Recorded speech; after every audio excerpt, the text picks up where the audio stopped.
Welcome to English Speaking Corner. This is your quiet space to practice, listen, and build real confidence in your spoken English.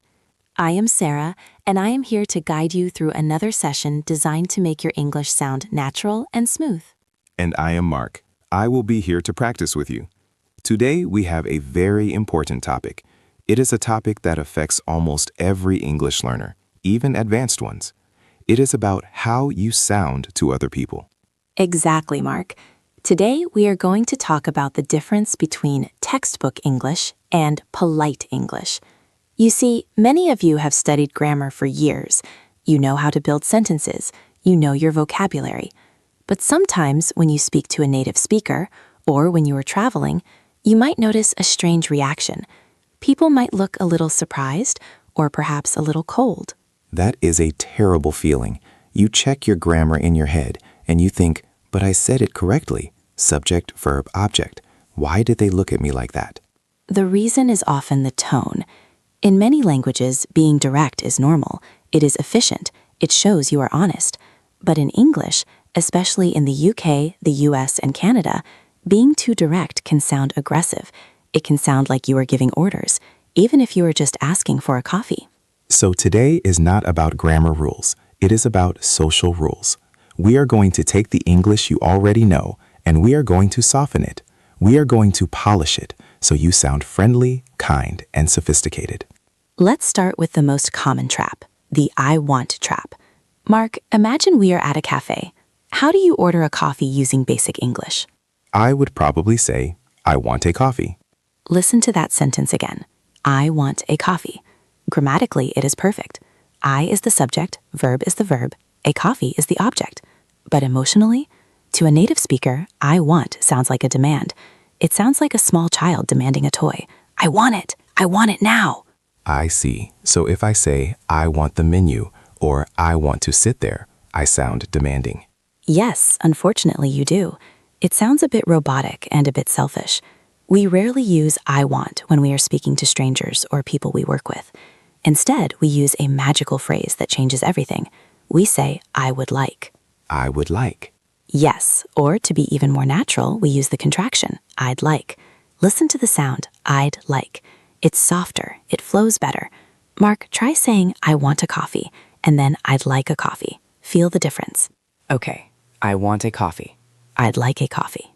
Do you hear that? The second one sounds relaxed, it sounds polite. Let's practice this together. I am going to give you a direct sentence, the kind you should avoid. I want you to change it into the polite version using I'd like. I am ready. Okay, listeners, you try this too. Speak out loud during the pauses. Here's the first one. I want the chicken sandwich. Change it. I'd like the chicken sandwich. Good. Let's try another. I want to buy a ticket to London. I'd like to buy a ticket to London. Excellent. Notice how your voice naturally becomes softer when you say I'd like. Let's do one more. I want to make an appointment. I'd like to make an appointment. Perfect. Now, sometimes we want to be even softer. Maybe you are asking for something that is a bit difficult, or maybe you are speaking to someone very important. In that case, we can change I'd like to I was hoping for. I was hoping for? That sounds like the past tense. It is the past tense grammar, but we use it for the present situation to create distance. It makes the request less direct. It implies, I had this hope, but if you say no, that is okay. It takes the pressure off the other person. For example, instead of saying, I want a refund, which is very strong, you can say, I was hoping for a refund. That does sound much calmer. I was hoping for a refund. It sounds like a discussion, not a fight. Exactly. Let's practice just a few of these. I will give you a harsh situation, and you soften it with, I was hoping. Here is the situation. You want a table by the window at a busy restaurant. Don't say, I want the window table. Say, I was hoping for a table by the window. good. Here is another. You are at work. You want a day off next Friday. Don't say, I want Friday off. Say, I was hoping to take Friday off. very good. So step 1 of our transformation today is simple. If you catch yourself saying, I want, stop, take a breath, and smile. Then say, I'd like. It is a small change, but it changes how people treat you. If you are enjoying this calm way of learning, please take a moment to subscribe to the channel. It helps us create more of these lessons for you. Now let's move to the second trap. This one is perhaps even more dangerous than I want. This is the command trap. The command trap? You mean giving orders? Yes. In English, the imperative form, the verb by itself, is used for commands. Sit down, open the door, give me the paper, wait here. When you learn English in a classroom, the teacher often uses these, open your books. So you learn that this is how to ask people to do things. But in real life, if I say to a colleague, send me the email, that is rude? It is very rude. Unless you are a general in the army or you are training a dog, you should avoid using the verb alone. Sit, stay, come. These are for pets, not for people. That makes sense. I don't want to treat my boss like a pet. So how do we fix this? We fix this by turning the command into a question. We move from telling them what to do to asking them if they can do it. The most common way to do this is, could you? Could you? Yes, we use could instead of can because could is more hypothetical. It sounds more polite. Can you open the door? Asks about ability. Are you strong enough to open the door? Could you open the door? Is a request for help. Okay, so instead of give me the salt, I should say, could you pass me the salt? That sounds much better. Let's try a few. I will be the rude robot, and Mark, you be the polite human. Listeners, you shadow Mark. Repeat exactly what he says. Here is the first command. Wait a moment. Could you wait a moment? Notice the intonation. It goes up at the end because it is a question. Could you wait a moment? Try this one. Sign here. Could you sign here? Good. How about this common one at the dinner table? Give me the water. Could you pass me the water? Excellent. Now let's add a tiny detail that makes you sound like a native speaker. Sometimes just could you is not enough. We want to show that we know we are asking for a favor. We want to acknowledge that we might be bothering the person. So we say, could you possibly? Could you possibly? Yes. This is very British, but Americans use it too when they want to be extra nice. Could you possibly help me with this bag? It shows you know it is a heavy bag and you appreciate the help. That feels very polite. Could you possibly help me? Let's try turning some heavy commands into light, polite requests. Here is the command, move your car. That is aggressive. Make it polite. Could you possibly move your car? Much better. Here is another. Check this email. Could you possibly check this email? You see, you are asking for the same thing. The action is the same, but the relationship remains strong. You are building bridges, not burning them. I feel like I am learning to be a diplomat. That is exactly what speaking English well is about. It is diplomacy. Now, we have fixed I want, and we have fixed the commands. There is one more layer we can add. We call these the magic softeners. Magic softeners? Are these words like please and thank you? Please and thank you are essential, of course, but these softeners are phrases that act like a cushion. They protect the other person from feeling pressured. The best one is, if you don't mind. If you don't mind. We usually put this at the end of a request, or sometimes at the beginning. It literally means I only want you to do this if it does not annoy you. It gives the person a choice, even if we know they will say yes. It shows respect for their feelings. So, combining it with our previous lesson, I could say, could you open the window if you don't mind?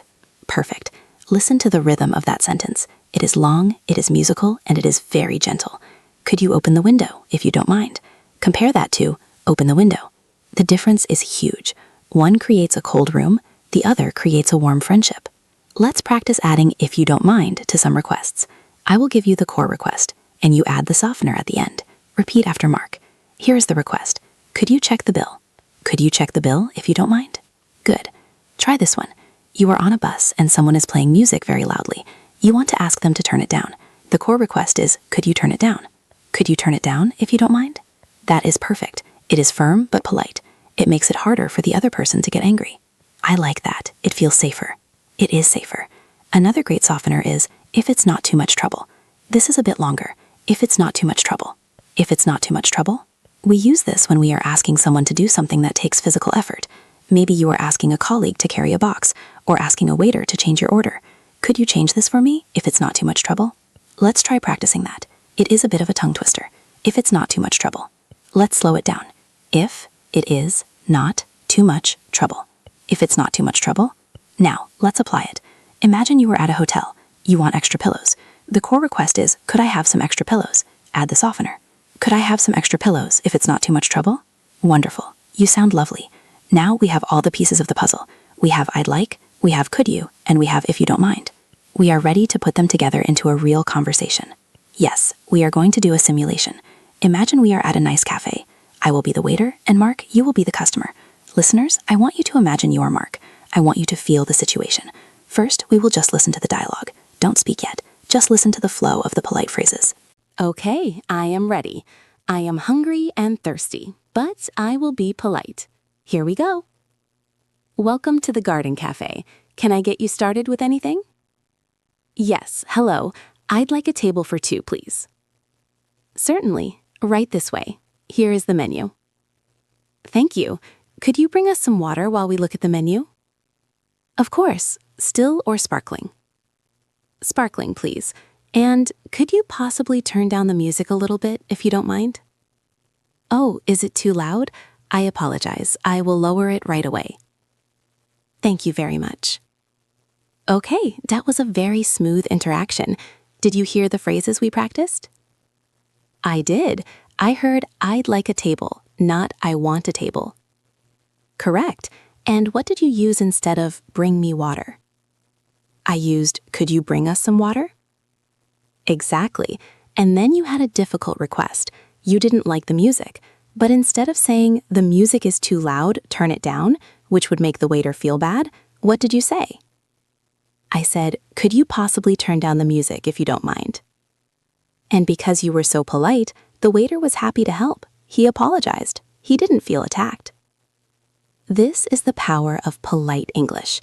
Now we are going to do this dialogue again, but this time it is your turn, listener.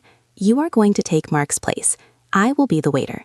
I will speak my lines, and then I will leave a quiet space for you to speak Mark's lines. I will put the words on the screen if you are watching, but try to remember them. Remember to speak clearly and slowly. Don't rush. Politeness takes time. Let's begin. You are entering the cafe. I approach you. Welcome to the Garden Cafe. Can I get you started with anything? Certainly. Right this way. Here is the menu. Of course. Still or sparkling?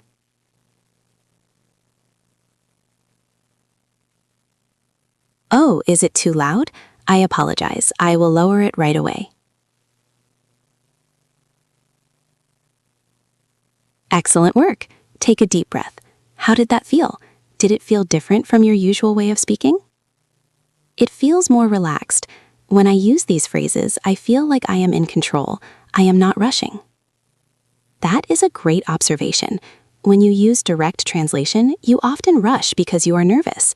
When you use polite structures like I'd like or could you, the extra words give you time to think. They slow down the rhythm of the conversation. They make you sound confident. Sarah, what if I make a mistake? What if I forget and say, I want? That is okay. It takes time to change a habit. If you catch yourself saying, I want coffee, just stop, smile, and correct yourself. Sorry, I mean, I'd like a coffee. Native speakers do this too. We rephrase things all the time. The most important thing is the intention. If your voice is soft and you are trying to be polite, people will understand. So we have covered 3 main tools today. Can we recap them quickly? Absolutely. Tool number 1, stop saying I want. Replace it with I would like or I'd like. It is the number 1 way to sound instantly better. Tool number 2, stop using commands like give, sit, or wait. Turn them into questions using could you. Could you pass the salt? Could you wait a moment? And tool number 3, use softeners to cushion your requests. Phrases like if you don't mind or if it's not too much trouble show that you care about the other person. I have a challenge for our listeners. Oh, I love challenges. What is it?